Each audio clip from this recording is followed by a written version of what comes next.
আসসালামু আলাইকুম এভরিওয়ান, কি অবস্থা তোমাদের? আশা করি সবাই ভালো আছো।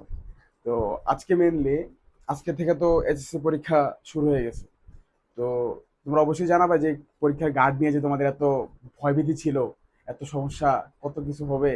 জানাবা অবশ্যই যে কেমন গার্ড হয়েছে আজকে পরীক্ষাতে, কোন হলে কেমন গার্ড ছিল, অবশ্যই জানাবা। আর আজকে মেইনলি আমরা ফিজিক্সের একটা সাজেশন নিয়ে আসছি যে এসএসসি 26 ব্যাচের ফিজিক্সের যে অধ্যায়গুলো আছে, মানে এসএসসি 26 ব্যাচের তো ফিজিক্স শর্ট সিলেবাস। তো শর্ট সিলেবাসের যে অধ্যায়গুলো আছে ওগুলো থেকে আরো কিছু শর্ট করে দেওয়া, যাতে তোমাদের সুবিধা হয় পরীক্ষাতে, যে যেই পাঁচটা সৃজনশীল করে গেলে বা যে পাঁচটা অধ্যায় করে গেলে আমাদের সৃজনশীলগুলো কমন পড়বে। যে আমরা এগুলো করে গেলে একদম ভালোভাবে যদি আমরা এই অধ্যায়গুলো করে যাই, তাহলে আমরা যাতে পরীক্ষা হলে মানে ফুল অ্যান্সার করে আসতে পারি। হ্যাঁ, ফিজিক্স থেকে কিন্তু এ প্লাস পাওয়াটা তেমন একটা কঠিন না, আর 98 পাওয়াটাও কঠিন না। তুমি মনে করছো চাইলেই ফিজিক্স থেকে তুমি 90 95 প্লাস পেয়ে ফেলতে পারো, জাস্ট তোমার এমসি করে যদি ভালো হয় তাহলে তোমার 95 95 প্লাস হয়ে যাবে।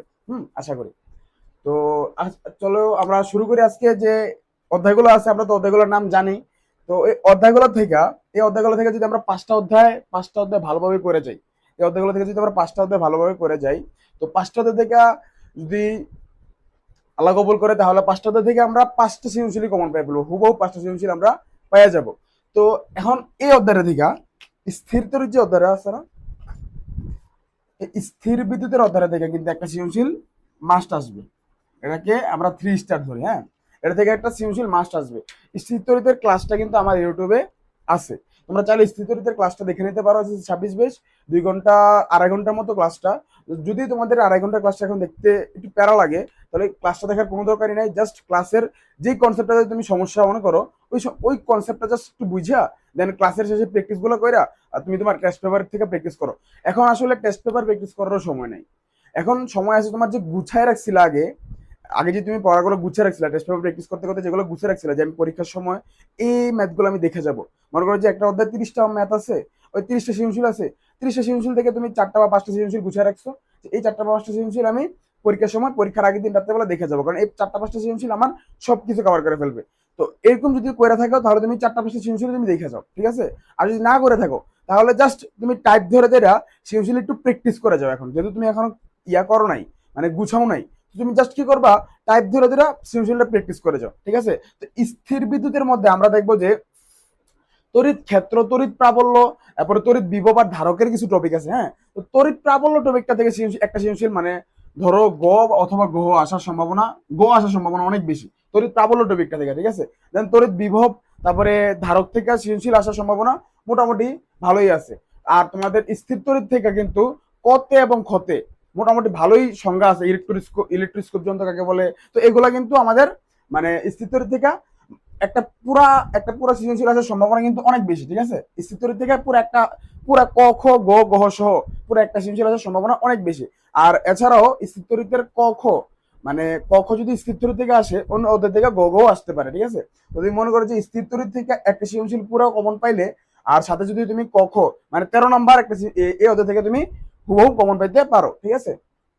তারপর আলোর প্রতিফলন, এটা একটা 3 স্টার চ্যাপ্টার, কারণ এটা থেকে তুমি একদম হুবাহুব কমন পেয়ে যাবা, কারণ তোমার এটার মধ্যে থেকে বইই আছে যে তোমাকে যদি এখন বলে যে ফোকাস বিন্দু দূরত্ব বের করো, তো তোমার যেখানে ইয়া আছে প্রতিবিম্ব, তোমার যেখানে হয় যেখানে বস্তুর আছে এই দূরত্ব দেওয়া থাকলে ফোকাস বিন্দু দূরত্ব তুমি পারবা 1/u plus 1/v is equal to 1/f। আমরা তো এই সূত্রটা পড়ছি, ঠিক না। তো এই সূত্র দিয়ে আমাদের একটা গরুগত ম্যাথ থাকতে পারে।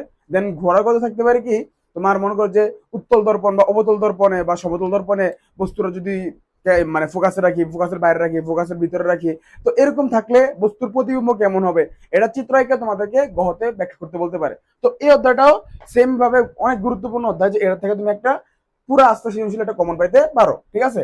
আর শব্দ তরঙ্গ অধ্যায়টা, এটার জন্য তোমার এমসিকিউর জন্য এটা অনেক ইম্পর্টেন্ট। এটার মধ্যে দেখবা যে এমসিকিউ তোমার কোশ্চেন আসছে যে কোন জায়গা থেকে আমি মনে করো যে একটা জায়গা থেকে আমি শব্দ করতেছি, হ্যাঁ, শব্দ করার পরে ওই শব্দটা যে প্রতিধ্বনি সৃষ্টি হবে, ওই প্রতিধ্বনি সৃষ্টি হওয়ার জন্য আমরা মিনিমাম কতটুকু দূরত্ব আমরা অতিক্রম করতে হবে, শব্দটা মিনিমাম কতটুকু সময় ইয়া করতে হবে, এই জিনিসগুলো দিয়ে কিন্তু এমসিকিউ আসতে পারে। দেন এটা থেকে অঙ্ক খুবই সোজা সোজা ম্যাথ আসে।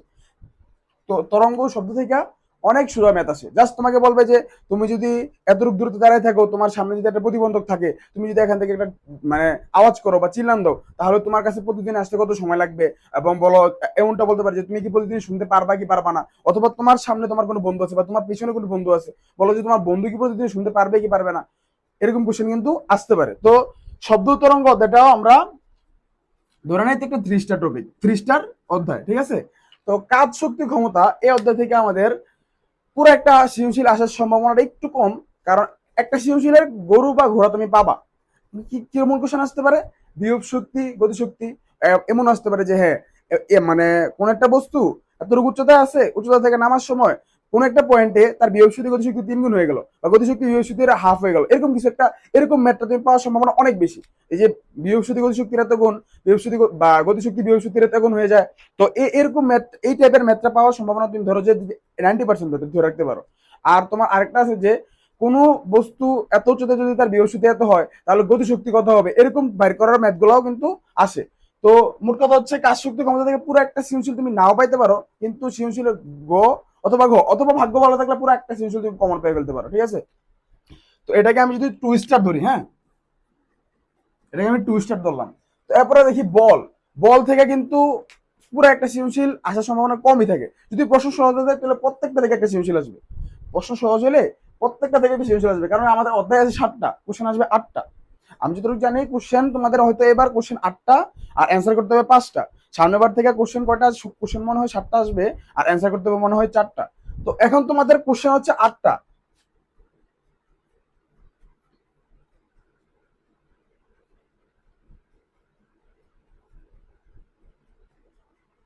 উত্তর করতে হবে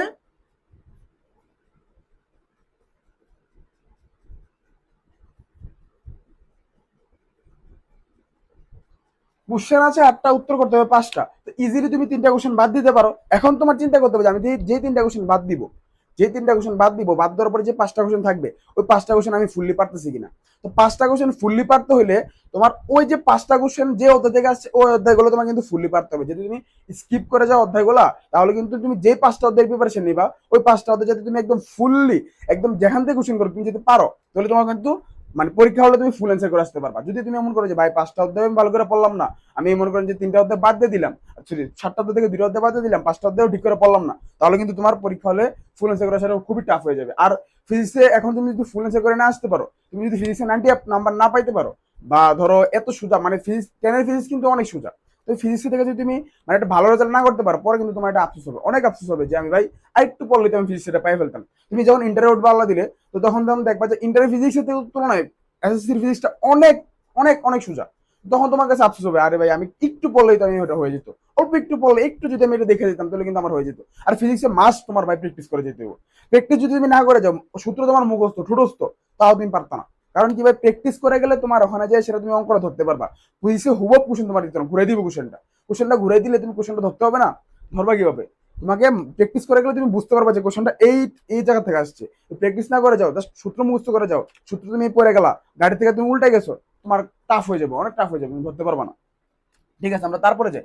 বলের থেকে ধরো, বলের থেকে মিক্স কোশ্চেন আসতে পারে, ঠিক আছে। তো বলটাকে আমরা 1 স্টার ধরি, হ্যাঁ।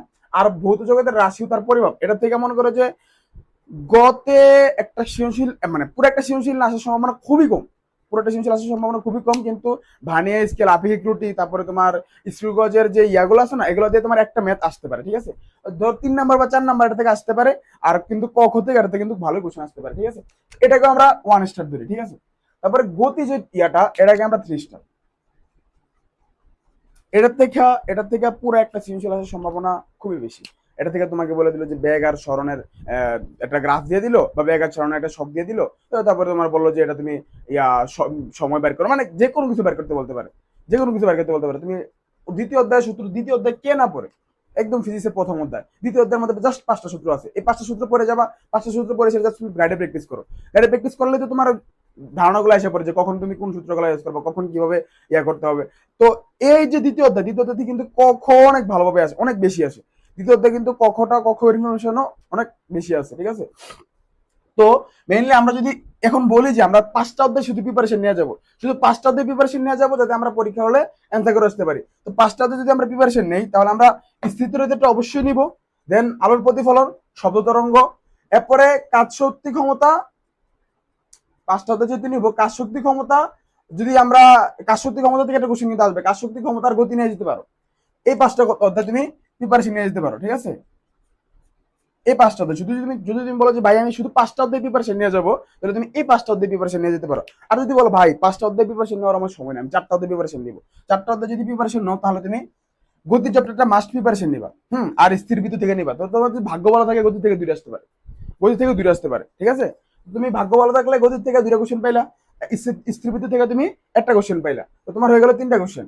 তারপরে তো আলো প্রতিফলন থেকে একটা কোশ্চেন থাকবেই, আলো প্রতিফলন থেকে একটা কোশ্চেন থাকবেই। তো আলো প্রতিফলন একটা পড়লা, তোমার এখানে চারটা কোশ্চেন হলো। আর শব্দ তরঙ্গ থেকে একটা কোশ্চেন আসার সম্ভাবনা 80%, 20% মনে করো যে একটু এদিক সেদিক, ঠিক আছে। আলো মানে তরঙ্গ শব্দ থেকে একটা কোশ্চেন আসতে পারে। তো তুমি যদি একটু রিস্ক নাও তাহলে তুমি মনে করো যে এই চারটা অধ্যায় পড়ে যেতে পারো, যে গতি পড়লাম, তারপরে স্থির বিদ্যুৎ পড়লাম, তারপরে আলোর প্রতিফলন পড়লাম, শব্দ তরঙ্গ পড়লাম, ঠিক আছে। আমি কাজ শক্তির মতো বাকিগুলো বাদ দিলাম। কিন্তু ভাই তোমার মেইন নাম্বারটা উঠবে ক খতে, ঠিক আছে। তোমার ক খতে পাঁচটা সৃজনশীলের, ধরো তোমার ক খতে পাঁচটা সৃজনশীলের নাম্বার দিচ্ছে 15 নাম্বার, ক খতে 15 নাম্বার, এই 15 নাম্বারই গেম চেঞ্জিং নাম্বার। কারণ কি জানো, ম্যাথ আসলে তোমার নাম্বারটা চেঞ্জ করতে পারে না, মানে এতটা ডিফারেন্ট নিয়ে যেতে পারে না। ম্যাথের মধ্যে কিন্তু স্যারের একটা আন্তরিকতা দেখায়। কেমন আন্তরিকতা দেখায়, ধরো এমন একটা অধ্যায়ের ম্যাথ আসলো, যে অধ্যায়ের ম্যাথে তুমি পারতে আসো না, একদমই পারতেছো না, কিন্তু তুমি বুঝতেছো যে এটা এই অধ্যায়ের ম্যাথ, ঠিক আছে। তখন তুমি কি করবা, দেওয়া আছে দিয়া প্রশ্নে যা ইনফরমেশন আছে দেওয়া আছে দিয়ে লিখবা। লেখার পরে তুমি তো বুঝতে পারতেছো যে এটা এই অধ্যায়ের এই টপিক থেকে আসছে মোটামুটি, কিন্তু আমি এটা বুঝতে পারতেছি না, আমি অ্যান্সার বার করতে পারবো না পুরোটা, ঠিক আছে, সমস্যা নাই। তো আমি ওই টপিকের, ওই অধ্যায়ের ওই টপিকের রিলেটেড আমি একটা সূত্র বসাইয়া, মানে অঙ্কটার সাথে যাই এরকম একটা সূত্র বসাইয়া আমি অঙ্কটা সলভ করার চেষ্টা করবো। অঙ্কটা মিললে মিলছে, না মিললে নাই, ডাজেন্ট ম্যাটার এটা। তো মিল সূত্রটা দিয়ে একটু করার পরে যদি তোমার অঙ্কটা ভুলও হয়, স্যার কিন্তু তোমাকে কিছুটা নাম্বার দিবে, স্যারের থেকে কিছুটা নাম্বার দিবে। যদি ভাগ্য ভালো থাকে তাহলে তুমি তিনের মধ্যে দুই পেয়ে ফেলতে পারো, চারের মধ্যে তিন পেয়ে ফেলতে পারো। এটা হচ্ছে এই জন্যই ফিজিক্সে অ্যাপ্রক্সিমেট নাম্বারটা আসে দেখেই তোমার মনে করো যে ইয়াটা, মানে সরি, ফিজিক্সে পার্সিয়াল নাম্বারটা আসে দেখেই তোমার মনে করো যে মানে অঙ্ক থেকে তোমার এতটা ডিফারেন্ট হয়ে যায় না নাম্বারটা, বুঝছো। তো তোমার নাম্বারটা মেনলি ডিফারেন্ট হয় কখ থেকে, কারণ বেশিরভাগ পোলাপাইন কখ পড়ে না। তো কখটা তোমার মাস্ট পড়ে যেতে হবে ভাই। কখর জন্য কি করতে হবে, কখর জন্য তোমাকে যত সাজেশনে দিক, যত জায়গায় কিছু দিক, কত ভাইয়ারা দেখবা যে এমসিকিউ 50টা এমসিকিউ, 100টা এমসিকিউ, মানে 500টা এমসিকিউ দিয়া দেয় যে ভাই এই এমসিকিউ গুলো করে গেলে তোমার অধ্যায় কমপ্লিট, তুমি পারবা। তো তুমি যদি এই অধ্যায় এমসিকিউ করে যাও, তুমি কি এমসিকিউ মুখস্থ করবা? এমসিকিউ তো মুখস্থ করবা না। তো মুখস্থ না করলে তুমি 500টা এমসিকিউ করে গেলে কেমনে পারবা? যদি এটা থিওরিটিক্যাল এমসিকিউ হতো তাহলে বলতো যে ভাই তুমি এই থিওরিটিক্যাল এমসিকিউ 500টা দেখে যাও, পারে ফেলবা। অধ্যায় সম্পর্কে যদি তোমার গানি না থাকে, অধ্যায় যদি নিজে একবার নাই পড়ো, তোমার যদি 500টা এমসিকিউ যদি তোমার একদম খাওয়াইয়াও দেয়, তুমি কি পারবা পরীক্ষা হলে যে সেটা দিয়ে আসতে 500টা ম্যাথ টাইপ এমসিকিউ তুমি পারবা? পারবা না। কারণ তোমার ওখানে যে সেটা তুমি অধ্যায়টা তো জানতে হবে যে ভাই এটা এই অধ্যায় এই নিয়ে বলছে, এটা এটা নিয়ে বলার কারণে তো আমি এমসিকিউটা অ্যান্সার করতে পারবো, যে আমি জানি যে অধ্যায় টপিকটা হচ্ছে এই নিয়ে, অধ্যায় সূত্রগুলো আমি জানি, আমি ওখানে ম্যাথ টাইপ আসলে ঘুরাই দিলে আমি অ্যান্সার করতে পারবো। যদি তোমার 500টা এমসিকিউ যদি মুখস্থ করে যেতে পারো, মুখস্থ করে যাও, সমস্যা নাই ভাই। মুখস্থ করে গিয়ে সেটা যদি পরীক্ষা হলে অমন পাও, আলহামদুলিল্লাহ ভালো। আর মানে শর্ট কোশ্চেন যেগুলো আছে কখতে যেগুলো আসে, কখর জন্য তোমার বাই মাস্ট বই পড়তে হবে, মাস্ট বই পড়তে হবে। আর কখর জন্য সাজেশন তুমি ফলো করতে পারো, সমস্যা নেই, গাইডের থেকেও পড়তে পারো। তো এখন হচ্ছে তোমার কখ তোমার একদম ক্লিয়ার রাখতে হবে যে আমি কখ 15 নাম্বার, 15তে আমি 15 পাবো। কখন নাম্বার তোমার সাড়ে কাটতো না। খতে যদি তোমার একদম পারফেক্ট লেখা থাকে, সাড়ে কাটবে না তোমার। সাড়ে যদি খতে মেন উত্তরটা পাওয়া যায়, তোমার সাড়ে কাটবে না। কত তো 1 নাম্বার, তোমার যা যা প্রশ্ন আছে তা উত্তর থাকলেই 1 নাম্বার পাওয়া যাবে। তো তোমার মেনলি টার্গেট থাকবে ভাই আমি কখ ঠিক করবো, কখ ঠিক করবো, কখতে আমি 15 নাম্বার পাবো। কখ 15 নাম্বার পাওয়ার পরে আমি তারপরে ঘতে আমি চেষ্টা করবো ফুল অ্যান্সার করার জন্য, বাকিটা আল্লাহর ইচ্ছা।